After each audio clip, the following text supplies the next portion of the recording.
Now, so let's talk about, I think, your first major political experience when you worked for, was it in the campaign for Adlai Stevenson to run for governor? Yes, Or- I right. was a volunteer in the 1948 campaign.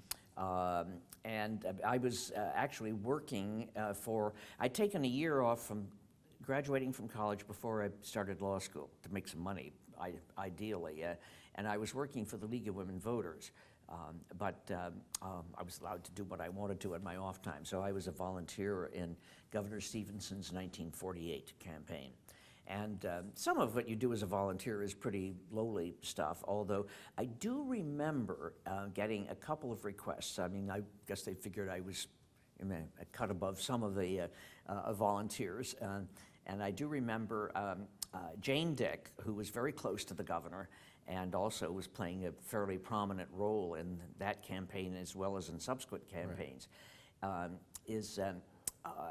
me do a couple of research projects of some kind for, I don't even remember what they were at the moment, but that was always a little more interesting than the usual things that a lowly volunteer does. Right. So then he won office as governor. You went to law school, Right. again at Northwestern. Right. Now, how did that affect your career ambitions? And how many women were there in law school in those days? Well, there were three basically in my class. The other two graduated at a different time. They just went through on a different schedule. So in the graduating class of June 1952, which was the largest part of the class, there were, I was the only female. In fact, later on, Harold Washington had a lot of fun with that. When we would be out on the campaign trail together, sometimes he would point out that there were only two faces that stood out in the class of 1952, his and mine. He was the only black, I was the only female in that part of the class. Now, what was it like being the only female in a class? This is something that I think today's women would have trouble even imagining. You know, it never bothered me, really. You just didn't notice. I suppose I must have noticed, but what I've sometimes said, I really was sort of unself-conscious about, sticking out like a sore thumb. I've been told later by, or actually before we finished school, by some of my classmates that at first they all thought, ooh, who is this strange thing? They thought I had a phony British accent. And that was what they were really undone about. And also because I was not timid about speaking up in class, which unfortunately I understand a lot of women still are, which just shouldn't be. And so, because of my phony accent and my willingness to speak up in class, some of them thought I was, not to be dealt with for a while. Right. But they got over it, I was told, and then after a while they decided, yeah, she's just one of the boys. Well, we also interviewed Sharon Gist-Gilliam, who was a pioneer both as a woman and as an African American, and she surprised me a little bit by saying, it's not as hard being the first as you might think. Sometimes it's harder being second, third, and fourth in a little group that really does get people nervous about so many of you showing up all of a sudden.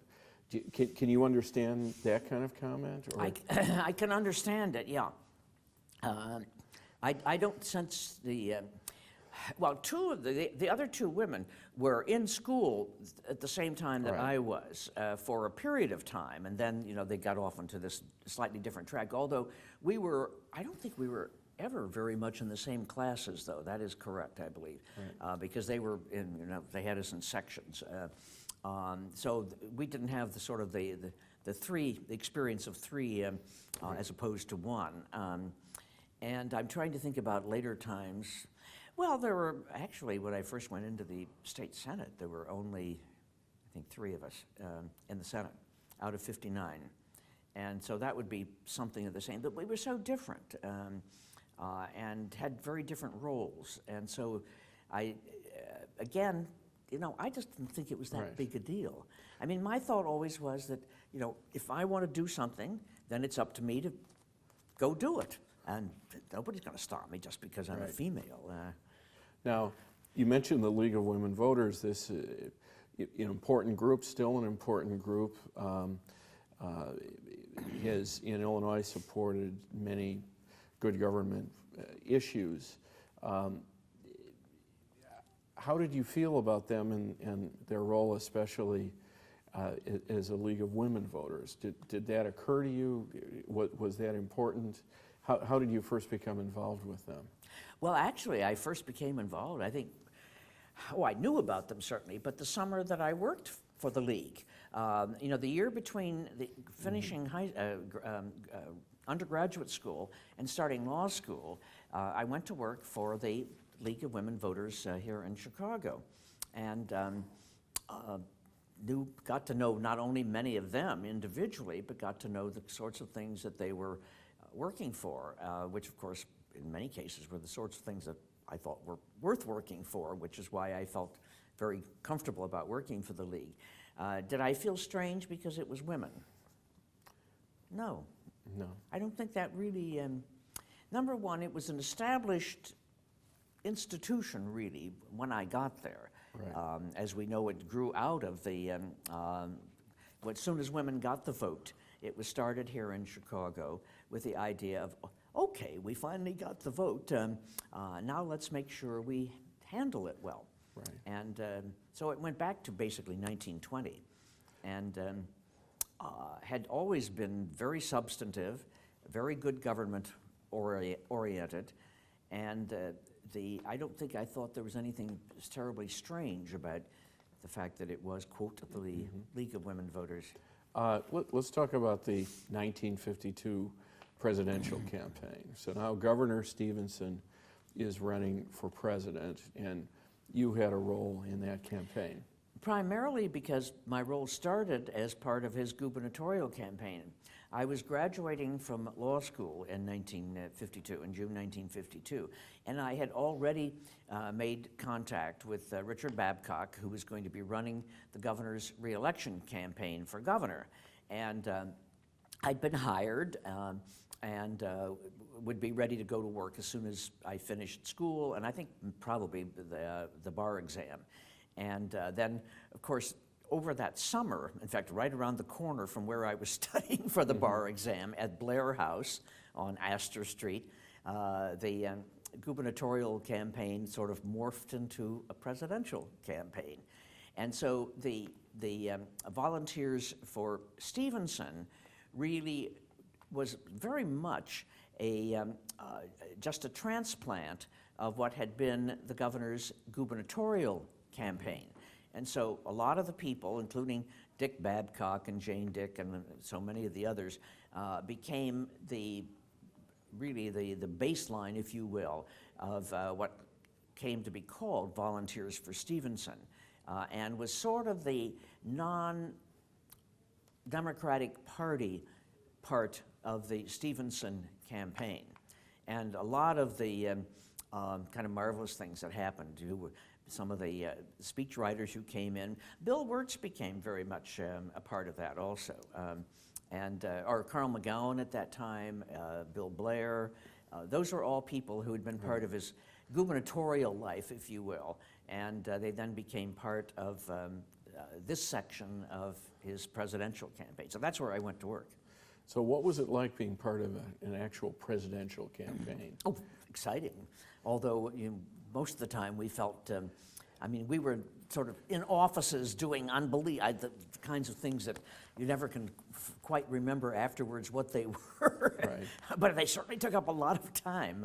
But it was still exciting, and we were all so strongly committed to everything that Adlai Stevenson stood for. Now what was it that attracted you to Stevenson? What was it? So many of his supporters weren't only supporters; they were strong supporters. They were committed supporters. It was intelligence, integrity, the ability to look beyond the next election, to have some sense of where we ought to be going in the future. Well, courage.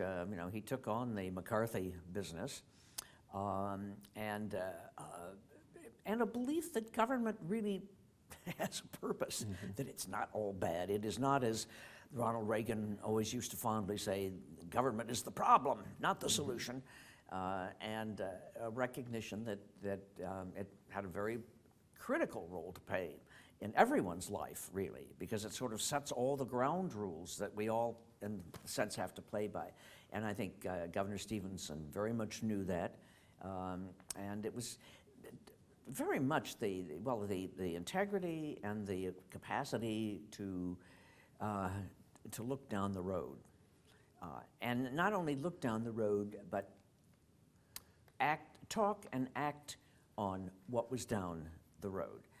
And one of the problems, and I admit I still have this problem with politics in this country, and most of the politicians, is that it's very short-term, quick fix. There is often, for example, just another way of describing it. So often there is a program that we know that if we would fund it, support it, take care of it right now, that down the road it would save a lot of money. Drug treatment, for example, is a perfect example of that. And yet, almost never do you get the support level built in at the moment that it's needed, even though you'll get a lot of people who will acknowledge that it would save money in the long run and all that sort of thing. So much too much government is short-term, quick fix, and I never thought of Governor Stevenson as being that, or as I should say it the other way around. I thought of him as being way beyond that, and we need so much more of that. Now, what was he like as a colleague in the campaign? Well, I can't say that he was, that I was that close to him. Actually, I probably spent a little more time with him at the end of the second campaign when I worked full-time for them, because then I was working out of the law office and putting his speeches together for publication. And so I would, see him a little more often. And we didn't see that much of him. We weren't that close to him. Of course, he was out on the campaign trail all the time, which is what a candidate's supposed to be.